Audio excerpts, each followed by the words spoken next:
Bismillahirrahmanirrahim. Assalamualaikum warahmatullahi wabarakatuh. Kesempatan kali ini kita akan belajar kaitannya dengan pengurusan jenazah. Kita tahu pengurusan jenazah hukumnya adalah fardu kifayah. Artinya ketika ada seorang meninggal, ia harus dirawat di rumah, meliputi mulai dari memandikan, kemudian mengkafani, menyolati, dan akhirnya adalah dikuburkan. Jadi kita akan mulai dari ketika seseorang itu sudah meninggal, maka kemudian pakaian yang ada di badan ini kita lepas.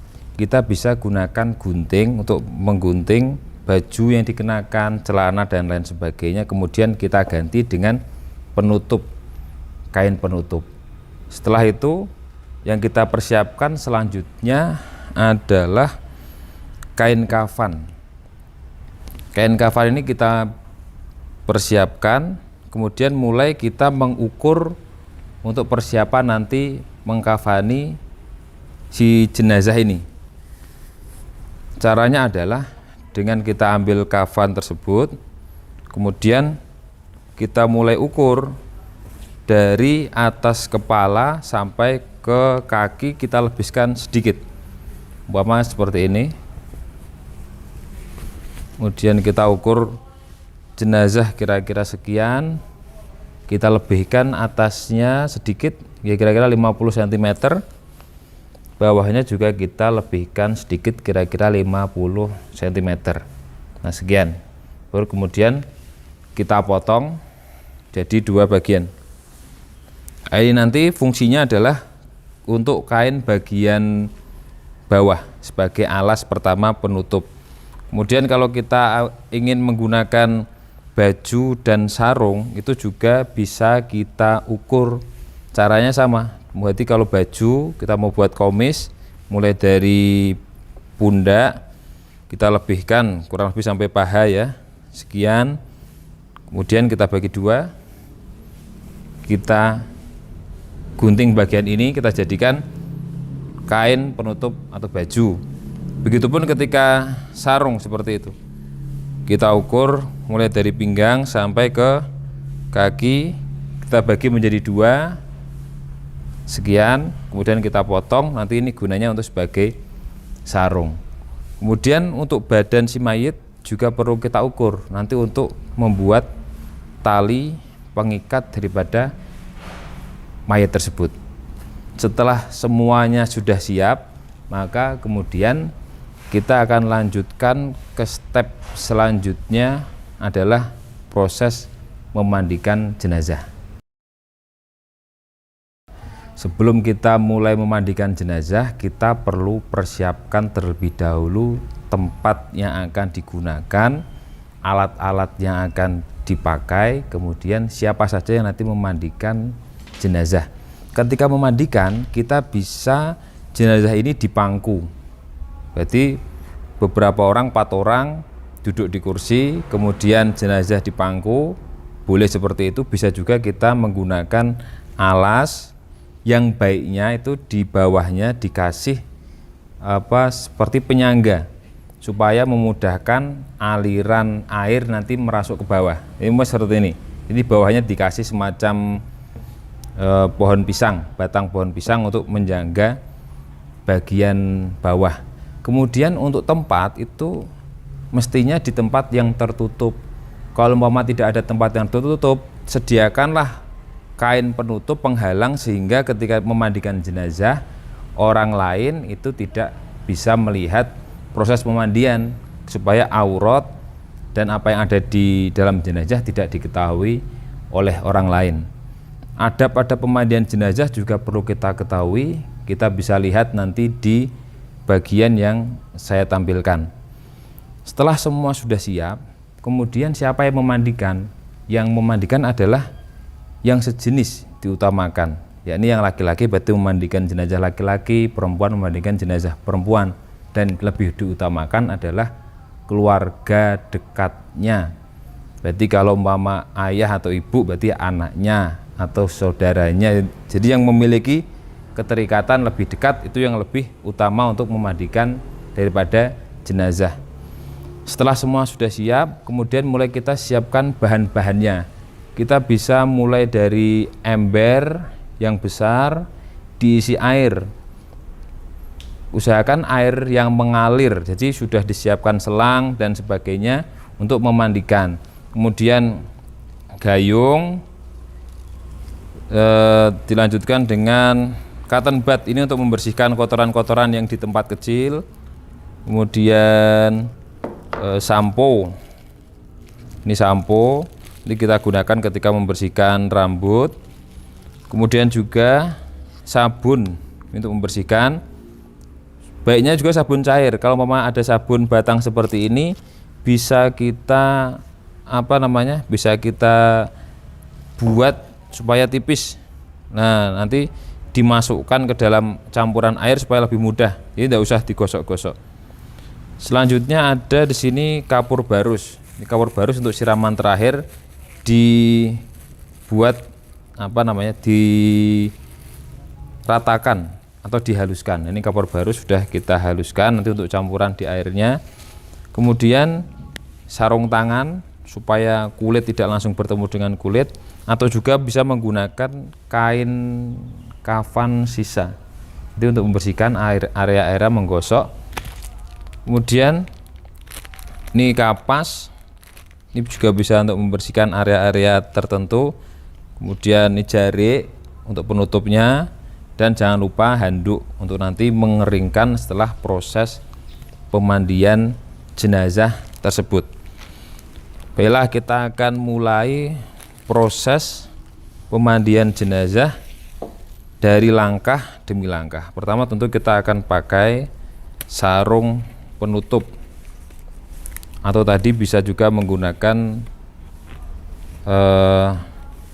kain dari sisa kafan, bisa kita gunakan seperti ini.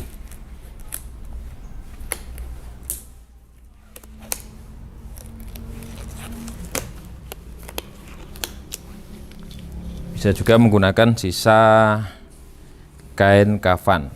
Oke, seperti ini. Sebelum memandikan, kita mulai dengan niat terlebih dahulu.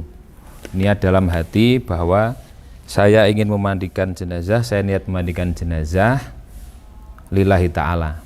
Niat, cukup dengan niat demikian. Kemudian step pertama adalah kita siram terlebih dahulu jenazah tersebut, kita baluri seluruh tubuh daripada jenazah.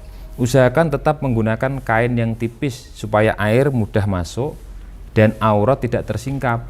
Maka jangan sampai ketika memandikan itu auratnya terbuka. Jadi usahakan tetap demikian. Kita siram, kita ratakan ke seluruh tubuh jenazah. Ini tahap pertama, baik depan, belakang, sebelah kanan, kemudian sebelah kiri, digosok dan sebagainya. Ketika memandikan ada 4 orang, 3 atau 4 orang, sehingga ada yang bertugas menyiram, ada yang bertugas membersihkan. Setelah air itu semua sudah merata ke seluruh badan, mulailah kita proses membersihkan kotoran yang ada di badan mayit. Kita bisa mulai dengan mendudukkan posisi mayit, kita dudukkan sehingga perut ini kita bisa tekan. Posisi agak duduk, kita tekan perut. Tujuannya apa? Supaya kotoran yang ada di dalam perut ini, sisa-sisa kotorannya bisa keluar. Setelah semua keluar kotoran, kita miringkan, bersihkan bagian belakang. Bagian belakang kita siram, kemudian kita bersihkan bagian belakangnya. Setelah selesai, kita bisa mulai dari atas, dari seperti telinga, kemudian hidung, mulut, kita bersihkan rongga-rongga yang ada kotoran. Demikian kita sikat hidungnya, hidung daripada jenazah. Kemudian bagian gigi bersihkan.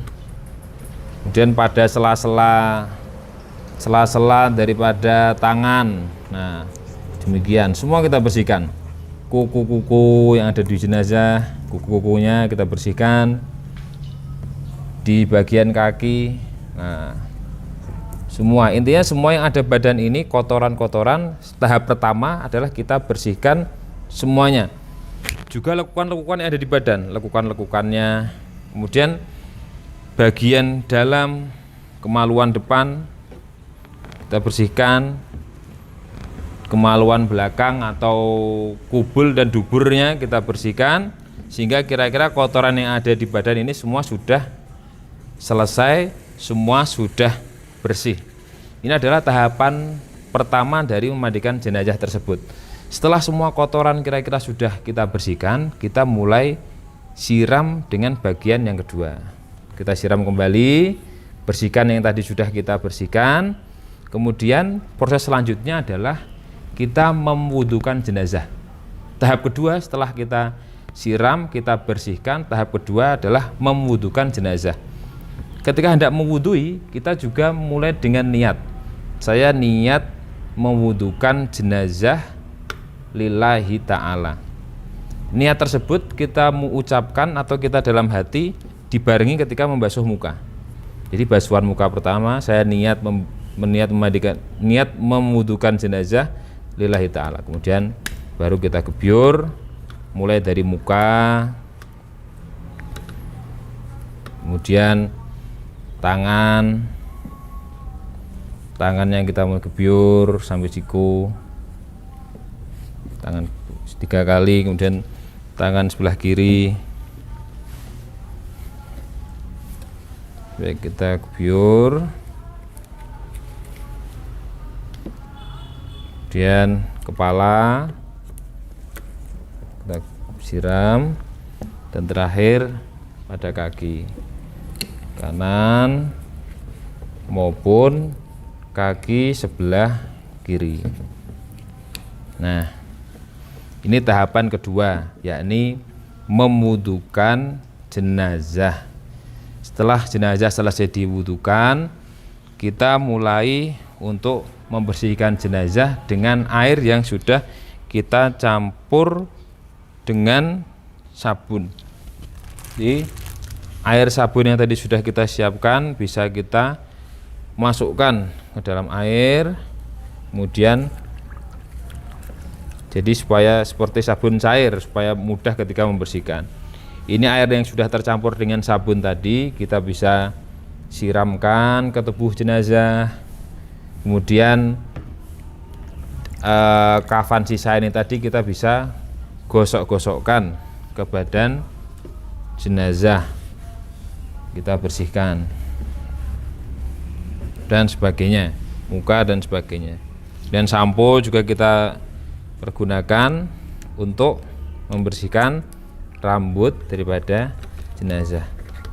Nah, sudah. Berarti ini basuhan tahap ketiga adalah kita membersihkan jenazah dengan air yang sudah kita campuri dengan sabun cair atau sabun batang yang sudah dihaluskan sehingga mudah ketika membersihkan.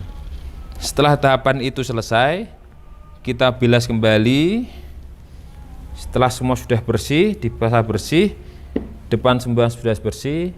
Untuk belakang bisa kita miringkan ke kanan, bersihkan belakangnya, sebelah sini, kemudian juga bisa ke kiri, bersihkan belakangnya. Jadi supaya semua merata ke seluruh tubuh. Dan bagian yang terakhir, kita mandikan jenazah tersebut dengan kapur barus yang sudah dihaluskan. Jadi kapur barus yang sudah dihaluskan ini nanti kita campurkan ke dalam air yang kita campuri dengan kapur barus, kemudian kita campur. Nah, ini untuk bilasan terakhir daripada si jenazah tersebut. Kita bilas, kita gosok bagian dalamnya. Nah, ini langkah tadi, dari langkah pertama sampai langkah terakhir ini dihitung satu langkah. Baiknya lebih baik kita bisa ulangi langkah-langkah dari awal sampai akhir tadi sebanyak 3 kali, 5 kali dan sebagainya sampai dirasa cukup. Berarti mulai dari langkah awal, niat menyiram seluruh tubuh, memwudukan, kemudian membilas dengan air yang dicampur dengan sabun, Kemudian terakhir dibilas dengan air yang sudah kita campur dengan kapur barus. Ini adalah tahapan terakhir. Setelah semua sudah selesai, dirasa sudah bersih, kita ambil kemudian kita ambil handuk.